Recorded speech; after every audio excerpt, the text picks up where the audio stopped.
What's up, NBA fans? What's up, all sports fans? This your boy JB, hosted the Behind the Bench Podcast Network channel, giving a shout out to the rest of the crew: Shot, Kelvin, Jermaine, KB Film Room, Big Dog Talk Sports. That's right, that's right. Everyone who's tuning in, we thank you for supporting Behind the Bench, subscribing to the channel, helping to make the show the best that it can be. And now, after 10 months of basketball, from training camp, preseason, regular season, postseason, NBA Finals, the league has crowned a new champion in 2024. And that team is the Boston Celtics, who went on to clinch their 18th NBA championship in franchise history. And they did so last night, running away at home in front of, as they say, the Boston faithful in Beantown. The Celtics, this is a team that's been knocking on the door for the past, well, really, if you want to really get down to it, this run, or this quest, not a run, but a quest for another championship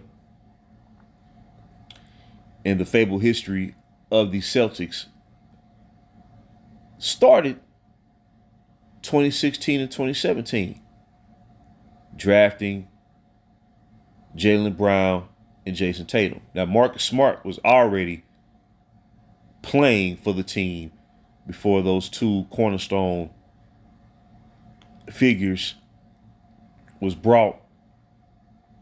drafted to Boston. But that's when their quest started. And it's been a 7-year struggle for Tatum and Brown. But they crossed the finish line and they won their first ever championship of their career. And as I said, number 18 for the Boston Celtics. And we know about this franchise, the dynastic team of the 60s. It really put the franchise on the map. Bill Russell, Bob Cousy, Tommy Heinsohn, John Havlicek, Sam Jones, JoJo White. We can go on and on. Dave Cowens, John Thompson, the former coach of the Georgetown Hoyas. The Hoya paranoia during the 80s, who coached Patrick Ewing, Alonzo Mourning, Dikembe Mutombo, Allen Iverson, and the like. He was part of those fabled Boston teams of the 60s. And then they won 2 championships in the 70s.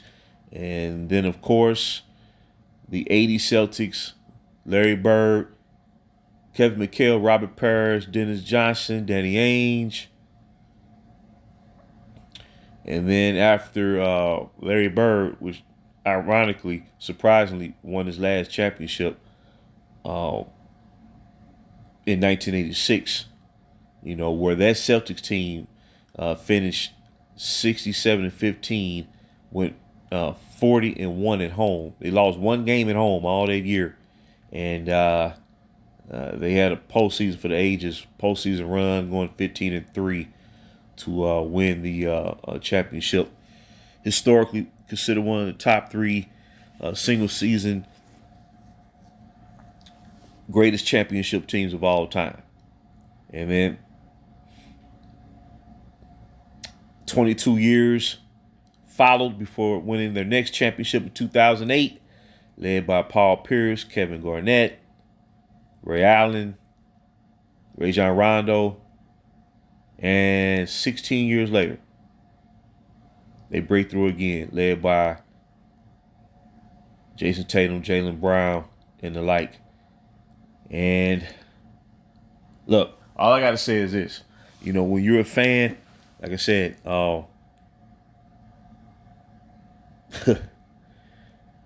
this let me put it this way: this super team era, man, it really rubbed me in a lot of basketball fans who've been waiting for and longing for real competition. It rubbed a lot of people the wrong way.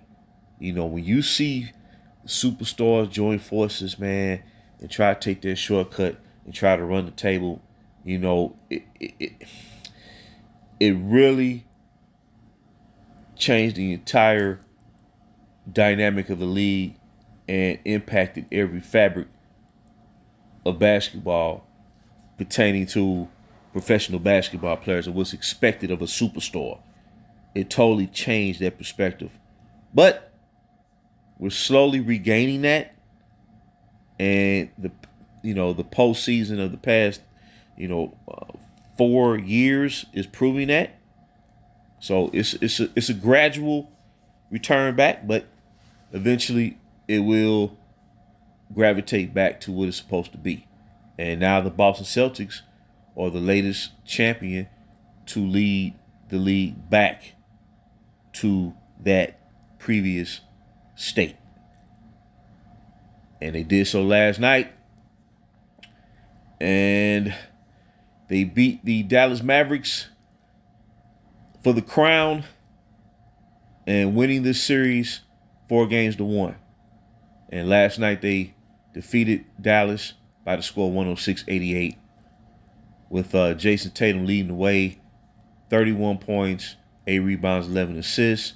Jalen Brown, who was voted Finals MVP, I do believe he was the most consistent player of the series for Boston, not counting Game 4, because quite honestly, I believe, going into Game 4 the other night, that's back on Friday, that Boston, in the back of their mind, they really wanted to celebrate the championship at home. And then Dallas, coupled with Dallas not wanting to get swept, it resulted in, Dallas running away with their game, and Boston, just saying, you know what, we're just gonna get ready for Game 5. We're gonna close it out then. I think that's pretty much what happened.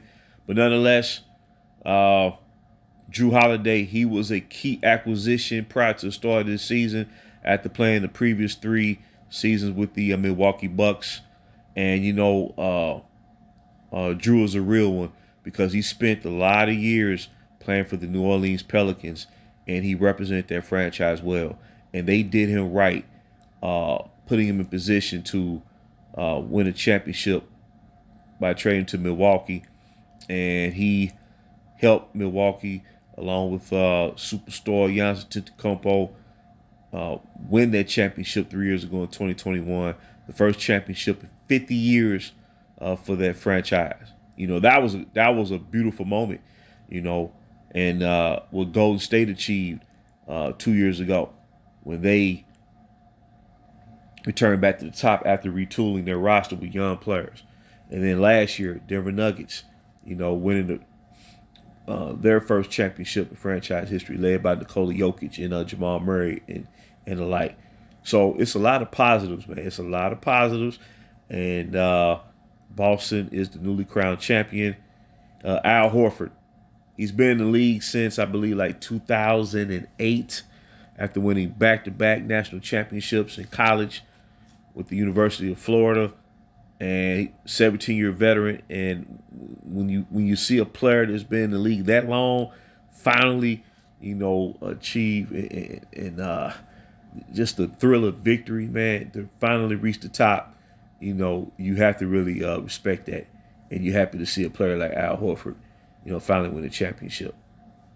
Derek White, I tell you what, he's an unsung hero because when he was playing for the San Antonio Spurs, he was solid, but man, he's really took his game up to another level since being traded to Boston a couple years ago.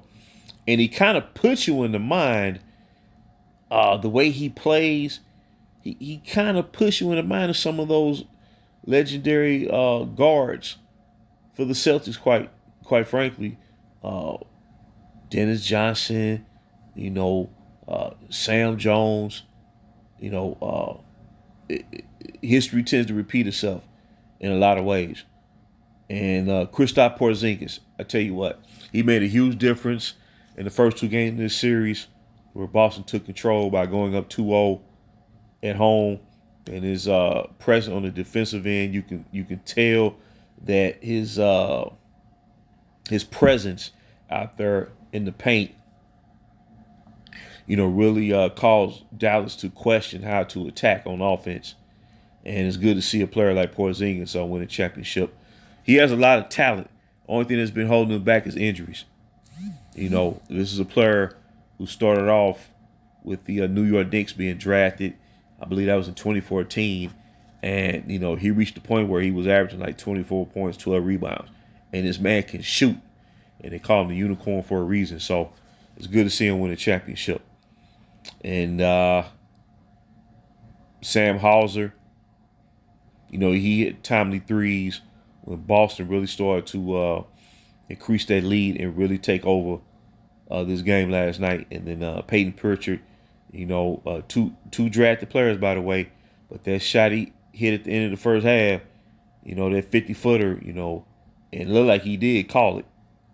And, when you're hitting shots like that, you pretty much know it's a wrap. And you got it in hand, So, Boston, they delivered, Now, as far as the Dallas Mavericks, they had a great season. They made a key midseason trade acquiring P.J. Washington from the Charlotte Hornets and then Daniel Gafford from the Washington Wizards. And that really solidified a starting five. And along with the play and steady improvement of rookie Derek Lively, that's a great tandem at that 5 spot for Dallas, and improved their offense and defense in a lot of ways. And Dallas got rolling. I remember when they first made that trade, they won like their first 5 or 6 games, and they hit a little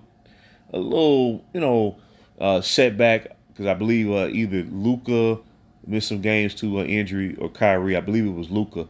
And then once they returned back to full strength, Dallas finished the regular season as the hottest team in the Western Conference.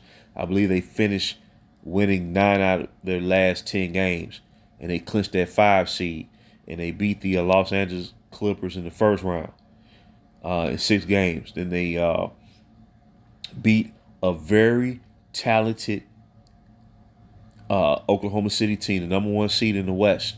They came back.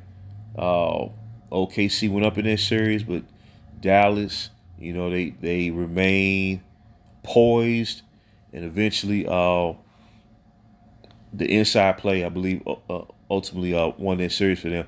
And then they defeated the Minnesota Timberwolves in the Western Conference championship. But Luka Doncic, he led the team throughout the season, playing MVP caliber basketball, and I believe he led all players in total points scored, rebounds, and assists throughout the postseason. So Luka, he's still only like 24, 25 years old, so he has a long way to go. And you figure he'll return back to this stage to where, he could become a champion sometime down the road. Kyrie Irving, he had a great postseason too. A 1-2 punch, Luka and Kyrie, but he did not have a good series in the finals against Boston, particularly on the road. His shot just couldn't hit his shots, And they played great defense on him. Boston's defense, they stepped up in this series when needed. And they did the job on Kyrie for the most part. P.J. Washington, he did not play as well in the finals as he did during the Western Conference postseason run. But nonetheless, that was still an excellent trade for them. But, he was inconsistent during this series. Derrick Jones, He scored 10 points last night. I thought they should have played Tim Hardaway more. I don't know why he was not part of a rotation throughout the postseason, because he can get hot and hit from. He kind of reminds me of J.R. Smith a little bit. When they get going, behind the arc, it's hard to stop them. Max Kleber, he didn't really play as probably expected, by Jayson Kidd, the head coach. Dante Exum, he had 4 points last night. But at the end of the day, Dallas made an improbable run. They was not one of the teams favored to advance to the finals this year from the West. So you can sit there and say, okay, they're in a good position to vie in the future, and let's see what happens. But ultimately, the spotlight deservedly goes to the Boston Celtics. And as I say, they were the favorite pretty much throughout the entire season. They had the league's best record, league's best home record. I believe they had the best road record. No, actually, the team that had the best road record, at least in the Western Conference, were the New Orleans Pelicans. But overall, Boston was excellent on the road. They had one of the best regular seasons in franchise history, and they had one of the top 5 greatest point differentials in terms of points scored versus points allowed, with over a 10-point differential during the season, and they carried over throughout the postseason and ultimately in the finals. But as I said, any team that stays the course and let their cornerstone players grow, like I said, 7 years. If you look back in history, let's start. We can start with the Detroit Pistons. Drafted Isaiah Thomas in 1981. Took them 8 years to build a champion before they finally raised that crown, raised that trophy. Chicago Bulls, Michael Jordan, 7 years from the time he was drafted to when they won their first ever championship. Keem Olajuwon, he played a year in the league 10 years before he won his first championship, then went back to back, 1994 1995. Dirk Nowitzki, 13 years in the league as a star player for Dallas before he finally brought home the crown and led the Mavericks to their first ever NBA championship. So it's Nikola Jokic just last year, 8 years in the league before he won his first championship as a player, and he and Jamal Murray have been teammates for like 5-6 years. So you have to develop, you have to stay the course, and once your cornerstone players, once they start to mature in the sin, and then once you reach the point where you become a prime contender, then you start, making those key moves to complete the mission and to become a champion. And that's the best way to do it. No shortcuts. And that way you go through the struggle, the ups and downs, the joys and pains, the highs and lows, the big time wins and the gut-wrenching defeats. But once you break through and become a champion, man, you just don't forget it, man. You just don't forget it. And that's what a super team cannot provide you. Because you knew doing it the right way, no shortcuts. You went through the wars, you savor that moment, man. And it lasts year after year after year after year after year. So once again, Boston Celtics with Jaylen Brown being voted the Finals MVP. Actually, both he and Jayson Tatum during their average the same points per game in the series, around 21 points a game. And this is a balance. This was a team effort. Everybody contributed. Drew Holiday, Derek White, Al Horford, Porzingis, Sam Hauser, Peyton Pritchard, and Xavier Tillman. That was another good move for them, acquiring him from the Memphis Grizzlies before the trade deadline.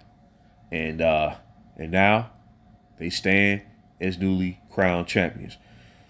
So I just want to drop that nugget, man. This season has concluded, and I expect this, how can I say? I expect this trend to continue for the remainder of this decade. And slowly but surely, we are getting our NBA back. So I just wanted to drop that nugget. And until next time, this is JB for BTB, Behind the Bench.